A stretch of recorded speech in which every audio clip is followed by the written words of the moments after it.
কিন্তু দর্শক, আমি যেটা বলবো যে সত্যি যদি আইপ্যাক কাজটা বন্ধ করে দেয়, টিএমসি কী করবে? টিএমসি যেটা করবে, যারা আইপ্যাকের হয়ে কাজগুলো করছিলেন তাদেরকে ম্যান টু ম্যান কানেক্ট করবে, যোগাযোগ করবে, এবং আইপ্যাকের যে পলিসি, যেভাবে আইপ্যাক কাজটা করে সেটা নিশ্চয়ই টিএমসির ঘনিষ্ঠ যারা আছেন, যারা এই টিএমসির তরফ থেকে লিয়াজও করতেন, তারা নিশ্চয়ই জানেন বিষয়টা।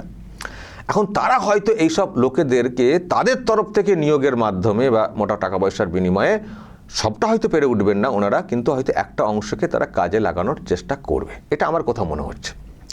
তুমি আমাদের এজেন্সিগুলোকে বলছো যারা আমাদের পার্টির কাজ করে, বাংলা ছেড়ে চলে যাও। কেন? তোমার তো 50টা আছে, আমাদের ক্ষমতা নেই, আমাদের একটা আছে। শুনুন, ওদের ভয় দেখালে ওরা আমার দলের সাথে যুক্ত হবে এবং আমরা ওদের চাকরি দেবো, আমরা ওদের করে দেবো। এটা মাথায় রেখে দিন। আমি একটি ছেলেকেও চাকরি ছাড়া করব না। আমি সকালে অভিষেকের সাথে কথা বলেই এসছি। দর্শক, মিলল তো? আমি আজকে সকালে এটা বলেছিলাম, আর তারপরেই দেখলাম টিএমসি সুপ্রিমো তারকেশ্বরে এসে ওটা বলে গেলেন। আমি যেটা বলেছিলাম যে যা অবস্থা, যেটা খবর এখন সামনে এসছে যে আইপ্যাক কাজ বন্ধ করে দিয়েছে, ফলে এই সময় টিএমসি কী করবে? টিএমসি ওটাই করতে পারে, যারা কাজ করছিলেন তাদেরকে আলাদা করে যোগাযোগ করে টাকা পয়সা দেওয়ার বিনিময়ে এই ভোটের সময় কাজটাকে উতরে নেওয়ার চেষ্টা করবে। তো দর্শক, তাই দেখছি, তাই পরিকল্পনা। উনি বলছেন যে অভিষেকের সঙ্গে কথা বলে এসছেন যে কারো চাকরি যাতে না যায়। চাকরি যাওয়াটা না, বলুন যে ওনাদেরকে দিয়ে কাজটা করাতে হবে। কারো চাকরি যাবে না মানে একটা বিরাট দেখাচ্ছেন, ওটা না তো। চাকরিটা বড় কথা না, যে কাজটা হচ্ছিল সেই কাজটা কি করে হবে সেটা হচ্ছে বড় কথা। যেহেতু ওনারা কাজ করছিলেন একটা সংস্থার হয়ে, ফলে জানেন কি করে কাজটা করতে হয়, তো সেই কাজটা যাতে কন্টিনিউ হয় তার চেষ্টা, চাকরি কারো না যায়। ওহ বাপরে বাপ। তো দর্শক, এই হচ্ছে ব্যাপার। তার মানে যে খবরটা সকালে এসছিল, যেটাকে নিয়ে আমি দেখছিলাম অনেকে বলছিলেন, আমি যখন এই খবরটা করি আমি দেখছিলাম যে অনেকে বলা বলি করছিলেন যে টিএমসি অস্বীকার করছে যে না, আইপ্যাক কাজ বন্ধ করছে না, আইপ্যাক আছে। অনেকে দেখছিলাম বলছিলেন টিএমসি বলছে যে এই খবর ভুল, একটা বিভ্রান্তি ছড়ানোর চেষ্টা হচ্ছে কোনো অংশের তরফ থেকে। কিন্তু নেতৃত্ব নিজেই তো বলছেন, এখানে যেমন খবরটা হয়েছিল পশ্চিমবঙ্গে সমস্ত কাজ বন্ধ করে দিল আইপ্যাক, আগামী 20 দিন কর্মীদের ছুটিতে যাওয়ার নির্দেশ। তো এই যে ব্যাপারটা, যেটাকে অস্বীকার করা হচ্ছিল, তো নেতৃত্ব নিজেই স্বীকার করছেন। উনি অন্যভাবে কথাটা বলছেন, উনি বলছেন অন্যভাবে যে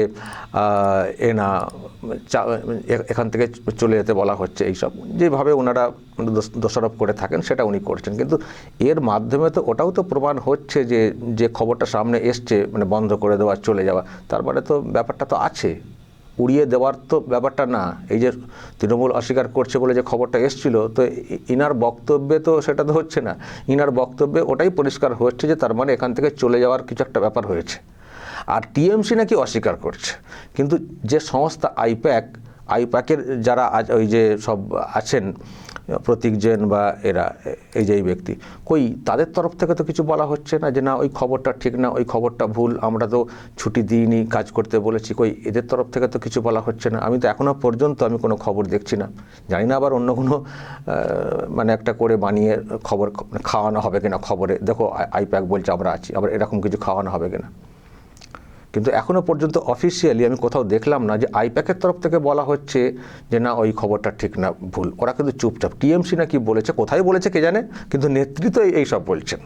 নেত্রী এটা বলছেন যে এরকম চাপ দেওয়া হচ্ছে, আমাদের একটা এজেন্সি, তোমাদের তো অনেক কিছু আছে, আমাদের তো একটা এজেন্সি, তাকে চাপ দেওয়া হচ্ছে। কিন্তু জেনে রাখো যে চলে যেতে বললে আমরা মানে সব নিয়োগ করে নেব, দলের সঙ্গে নিয়ে নেবেন ওনারা।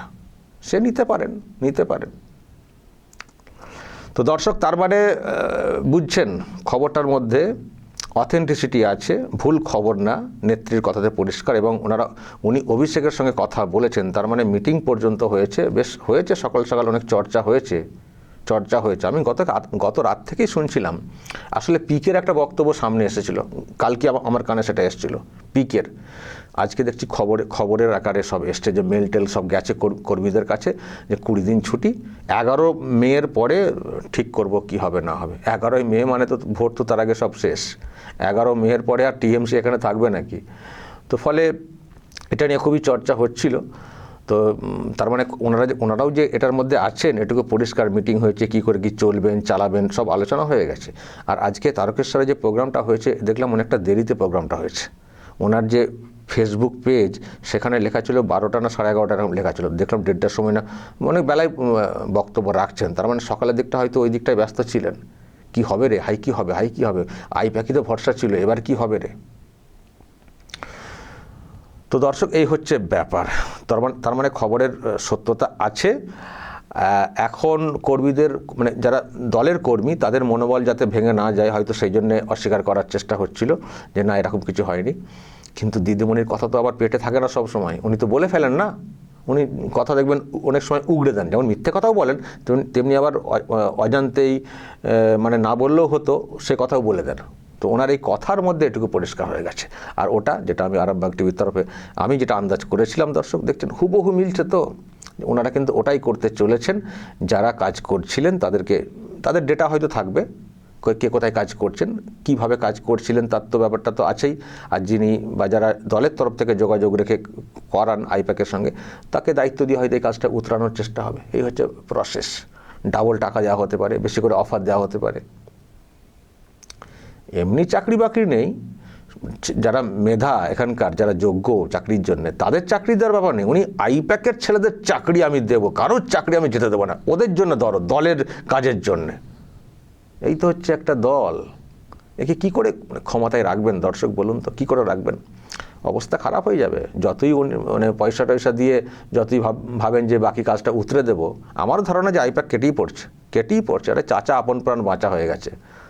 তাদের যা হাল হয়ে গেছে, দুর্নীতির বিষয় যেভাবে সামনে এসছে, ইডি যেভাবে ডাকতে শুরু করে দিয়েছে, এখন তারা সেদিকটা নিজেদের অ্যারেস্ট আটকানোর জন্য থাকবেন নাকি আবার আরও জড়িয়ে আরও হয়ে যাবেন? তো কে মমতা ব্যানার্জি ক্ষমতায় আসবেন কি না আসবেন কি যায় আসে? আর ওনাদের তো এখানে বাড়িও না, তো মানে বাঙালিও তো না সব। একটা সংস্থা করেছেন, অল ইন্ডিয়া বেসিসে চালাতেন, তার সংস্থার ভবিষ্যৎটাও ভাবতে হচ্ছে। যেভাবে সব জড়িয়ে যাচ্ছেন ওনারা, তো থোড়ি মমতা ব্যানার্জির জন্য তারা থাকবেন? তারা এখন তাদের নিয়ে ব্যস্ত। তারা বলেছেন যে আমাদের কি যেটা আইনে আছে, আমরা এখন কাজ করতে পারবো না, বন্ধ রাখছি, পরে যোগাযোগ পরে করবো। 11ই মের পরে আর হবে না। আরে বঙ্গে আর আইপ্যাক থাকবে না। আইপ্যাক বঙ্গে একেবারে ক্লোজড। আমি দর্শক এটা নিয়ে একটা ব্যাখ্যা বড় করে দিয়েছি আগের ভিডিওটা, যারা দেখেননি দেখে নেবেন। বলেছি আমি ওখানে আরও ডিটেলস বলেছি, এবং ইডির ভূমিকা নিয়েও কথা বলেছি, শুনে নেবেন ওখানে। আমাদের ধারণা এটাই ছিল যে এমন একটা সময় আসবে আইপ্যাক হ্যাং হয়ে যাবে, ডিফাং হয়ে যাবে, কাজ করতে পারবে না। আর সেটা হলে ভালো হবে। ভোটের পরিবেশ, সাধারণ মানুষ হিসেবে বলছি, ভোটের পরিবেশ ভালো হবে, যাতে করে মানুষ তার নিজের ভোটটা দিতে পারেন। তো এখন সেই অবস্থা হয়েছে। আজকের যে বক্তব্য শুনছিলাম, চোখে মুখে একটা আতঙ্কের ছাপ দেখতে পাচ্ছি। বুঝে গেছেন হাওয়া খারাপ। যে আইপ্যাক সব তো হয়ে গেছে, ওসি আইসিদেরকে দিয়ে কাজ করার অনেক চেষ্টা হচ্ছিল। আরও মানে আইপিএস আইএস অফিসাররা যেখানে বদলি করে রাখলে, পোস্টিং করে রাখলে সুবিধা হবে, সেসব করা হয়েছিল। সব তো চৌপাট করে দিয়েছে কমিশন না। ছিল আইপ্যাক আবার এগুলো বেশি করে করতো, লিয়াজও করতো, কোন অফিসার কী হবে না হবে এসব করতো। আর আইপ্যাকেরও কাঁচি ওনারা বলছেন নিজেদের লোকের সঙ্গে মিশিয়ে। আরে দলে তো আপনাদের আরও লোক আছেন, তার জন্য আইপ্যাকের লোককে নিতে হবে কেন? দলে কি কর্মী, যে দলীয় কর্মী হিসেবে কাজ করান বলেন, তো কর্মী কি নেই? পয়সা দিয়ে কর্মী নিয়োগ করতে হবে, পয়সা দিয়ে। আসলে ওই আর কি বেহাল দশা, নির্ভর হয়ে গেছিলো আইপ্যাক নির্ভর। দলের কর্মী নির্ভর তো না দলটা, আইপ্যাক নির্ভর হয়ে গেছিলো। ওরাই এখন মেন কর্মী ছিলেন, যারা কাজ করছিলেন। ফলে তাদেরকে এখন বেতন দিয়ে কর্মী হিসেবে নিয়োগ করতে হবে, বেতন দিয়ে কর্মী রাখতে হচ্ছে, তবে ওনারা ভোটে জিতবেন। জেতার কোনো চান্স নেই। এবং আজকে উনি একটা কথা বলেছেন যে কাউন্টিং সেন্টারে হ্যারিকেন নিয়ে যাবেন, হাতে হ্যারিকেন নিয়ে যাবেন। আমি শুধু ভাবছি যে হ্যারিকেন তো নিয়ে যাবেন, ওটাই না হাতে থেকে যায়। দেখবেন কি বলেছেন, আমি একটু শোনাই। উনি কাউন্টিংয়ের জন্য যেমন বলে থাকেন আর কি, ভুলভাল সব বলে থাকেন, লুটপাট হয়ে যাবে, এই যাবে সেই যাবে, লোডশেডিং হয়ে যাবে। তো উনি কী বলেছেন দেখুন। পর্যন্ত কাউন্টিং টেনে নিয়ে যাও, লোডশেডিং করে দাও, সবাই তার অল্টারনেটিভ ব্যবস্থা রাখবেন, দরকার হলে হারিকেন সাথে রাখবেন, দরকার হলে হারিকেন সাথে রাখবেন, দরকার হলে হারিকেন সাথে রাখবেন, যাতে মেশিন সরিয়ে দিতে না পারে, লুট করতে না পারে। হাতে হারিকেন নিয়ে যেতে বলেছেন, হারিকেন, ঠিক আছে নিয়ে যান, ওটাই হাতে থেকে যাবে শেষ পর্যন্ত যা বুঝতে পারছি। আইপ্যাকটাই ছিল তো মেন এখন চালিকা শক্তি, সেটাও শেষ, আর কিছুই নেই, জনসমর্থন বলে তো কিছুই নেই। তো এখন ভোটটা তো করাতেই হবে। অনেক অনেক কত চেষ্টা কত রকমভাবে করেছেন, এসআইআরকে বানচাল করে দেওয়া, কত কি, কোনোটাই টিকলো না শেষ পর্যন্ত। আর শেষে আবার হাতিয়ারটাই চলে গেল, এখন বলছেন হাতে হারিকেন নিয়ে যেতে হবে। দর্শক বলবেন যদি আপনাদের এই নিয়ে আর কিছু বলার থাকে, অবশ্যই বলবেন কমেন্ট বক্সে। নজর রাখবেন আরামবাগ টিভিতে।